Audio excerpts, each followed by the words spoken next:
नमस्कार दोस्तों मेरा नाम है श्रीशांत और मैं स्वागत करता हूं आप सभी का मेरे चैनल आज़ाद हिंदुस्तान में।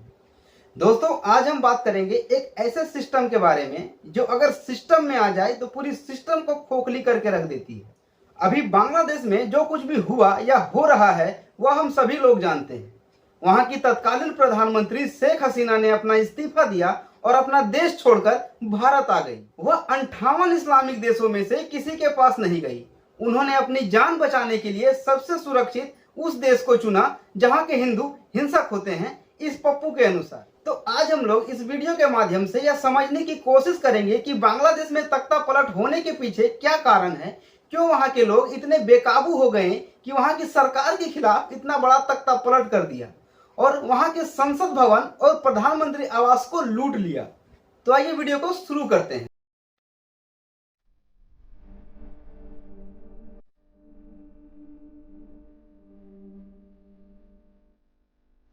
बांग्लादेश के तख्ता पलट का सबसे बड़ा कारण है कोटा सिस्टम, जिसको हमारे देश में आरक्षण कहा जाता है।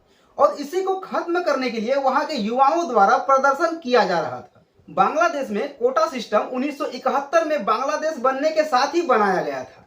इसके अंतर्गत देश में कोई भी सरकारी नौकरी पहले उन लोगों को दी जाएगी जिनके पूर्वज 1971 में बांग्लादेश की आजादी के लिए मुक्ति सेना के रूप में अपना योगदान दिया था, भले ही वह उसके योग्य हो या ना हो। इस सिस्टम के कारण जो एलिजिबल कैंडिडेट थे उन्हें सरकारी नौकरियों में काफी कम सीटें मिलने लगी। वहां के युवाओं का कहना था कि इस सिस्टम से शेख हसीना अपने लोगों को फायदा पहुंचा रही है और इसी का विरोध करने के लिए वहां के युवाओं ने 1 जुलाई से धरना प्रदर्शन शुरू कर दिया था और शेख हसीना से इस्तीफे की मांग करने लगे। बांग्लादेश में 15 जुलाई को प्रदर्शन के बीच झड़पें शुरू हो गई, जिसको देखते हुए सारे स्कूल, कॉलेज, सरकारी दफ्तर कुछ समय के लिए बंद कर दिए गए।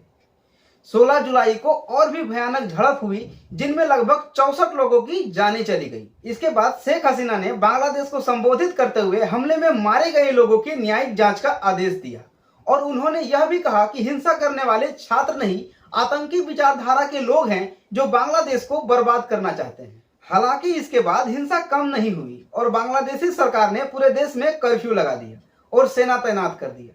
इसके बाद 23 जुलाई को सरकार की तरफ से एक सर्कुलर जारी किया गया कि कोटा सिस्टम में बदलाव किया जाएगा, पर वहां के प्रदर्शनकारी इस पर राजी नहीं हुए। इसके बाद सरकार ने छापेमारी तेज कर दी और गिरफ्तारियां की जाने लगी। 29 जुलाई को प्रदर्शनकारियों ने अपना विरोध और तेज कर दिया। 4 अगस्त को सेना और प्रदर्शनकारियों के बीच हुई झड़प में 100 लोगों की जानें चली गई। आपको बता दें कि बांग्लादेश में अब तक लगभग 400 लोगों की जानें जा चुकी है। आखिरकार 5 अगस्त को शेख हसीना ने अपना इस्तीफा दिया और देश छोड़कर चली गई। शेख हसीना के बांग्लादेश छोड़ते ही प्रदर्शनकारी पीएम आवास और संसद भवन पर हमला कर दिया और जमकर तोड़फोड़ किया और वहां की चीजों को लूटकर ले गए।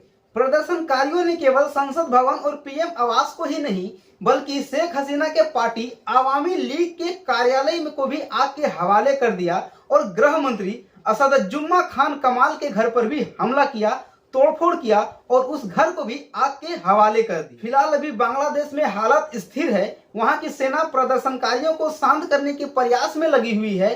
अब यह माहौल कब शांत होगा यह कहा नहीं जा सकता है, पर हम ईश्वर से यह कामना करते हैं कि बहुत जल्द वहां का माहौल सब कुछ पहले जैसा हो जाए और वहां के लोग अपना जीवन यापन अच्छे से कर पाए। सोचिए, आरक्षण के जिस आग ने पूरे बांग्लादेश को बर्बाद कर दिया उससे हमारा देश भी अछूता नहीं है।